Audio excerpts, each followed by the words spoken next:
আজহায় বড় পর্দায় মুক্তি পেয়েছে ছোট পর্দার জনপ্রিয় অভিনেত্রী তাসনিয়া ফারিন অভিনীত সিনেমা ইনসাফ। ছবিটিতে তার অভিনয় দারুণ প্রশংসিত হয়েছে দর্শক মহলে।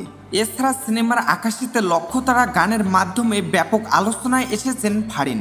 এমন রূপে দর্শক আগে দেখেননি তাকে। তবে এই আনন্দের মধ্যে ফারিন ভক্তদের জন্য মন খারাপ হওয়ার মতো একটি সংবাদ এসেছে। সেটি হচ্ছে কলকাতা সুপারস্টার দেবের নায়িকা হওয়া হচ্ছে না ফারিনের। প্রজাপতি 2 সিনেমায় দেবের বিপরীতে অভিনয়ের কথা ছিল তাসনিয়া ফারিনের। 2022 সালের 23 ডিসেম্বর মুক্তি পাওয়া প্রজাপতির সিকুয়েল এটি।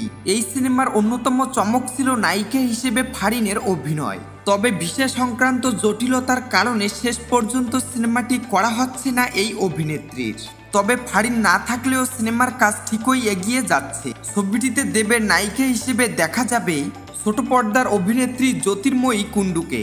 এর আগে কলকাতার একটি সিনেমায় অভিনয় করেছিলেন ফারিন। 2023 সালে 3 ফেব্রুয়ারি মুক্তি পায় আরও এক পৃথিবী নামের সিনেমাটি।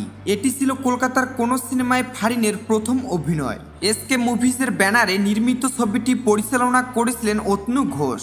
এতে ফারিনের সঙ্গে স্ক্রিন শেয়ার করতে দেখা যায় কৌশিক গঙ্গোপাধ্যায়, অরিন্দিতা বসু ও সাহেব ভট্টাচার্যের মতো গুণী শিল্পীদের।